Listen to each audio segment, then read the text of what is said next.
Pemirsa setia program Rossi, saat Imlek tahun lalu, saya mewawancarai legenda bulu tangkis Indonesia yang dijuluki sebagai The Giant Killer.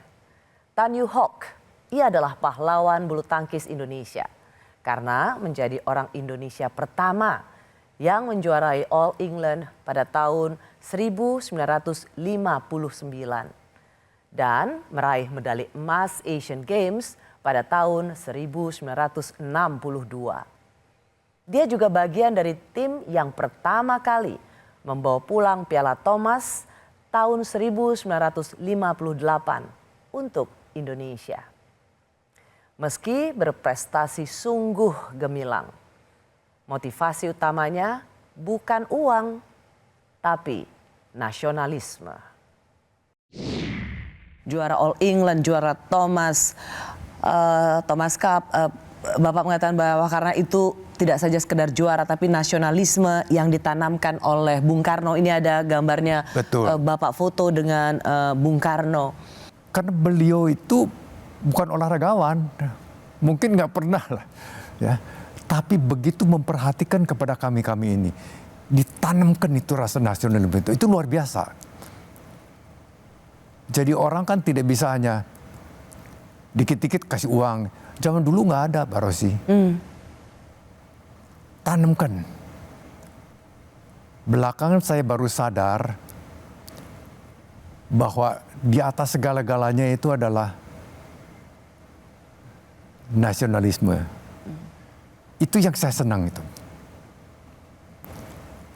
Alangkah bahagianya waktu bendera merah putih naik, ya, lagu kebangsaan dikumandangkan, wah, nggak ada duanya dah.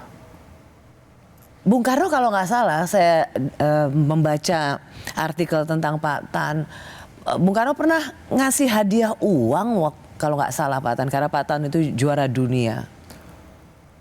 Saya kaget waktu saya kembali ke kampus, ada amplop. Saya tidak berani buka, bilang terus terang Pak Rossi. Waduh, saya bilang, ada apa nih ya? Saya suruh teman saya, si George Seng namanya, orang dari Singapura. Dia sambil ngeledek, katanya, Joe, what seems to be the problem? Saya bilang, no problem. I just received an envelope, saya bilang, from The president?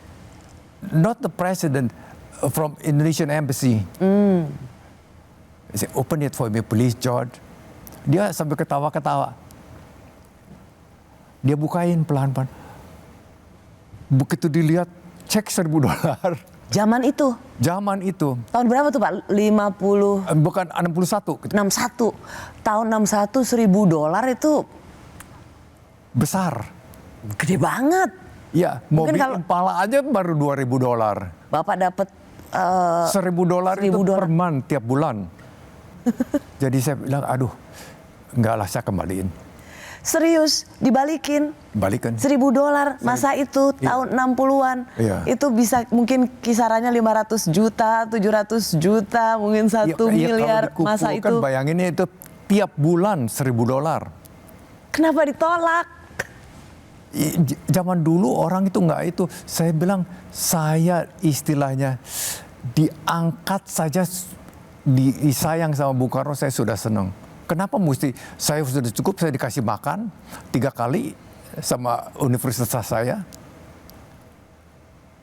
Apalagi saya punya part-time job di kampus. Jadi udah happy lah. Selamat tahun baru Imlek, salam hormat saya untuk keluarga. 88 tahun juara dunia bulu tangkis, Tan Yu Hock tetap tajam, tetap memiliki memori yang luar biasa, fisik luar biasa. Tetapi satu yang saya dapatkan, kepekaan dan selalu mencintai Indonesia. Terima kasih Pak Tan. Terima kasih, karena ini tanah air saya. Saya lahir di sini, nanti saya pulang juga di sini, dari sini. That's it. Pada tanggal 2 Juni 2025 lalu, di usia yang ke-88 tahun, legenda bulu tangkis Indonesia Tan Yu Hock meninggal dunia. Seorang legenda atlet bulu tangkis sejak era Presiden Soekarno, yang menjadi panutan bagi banyak orang.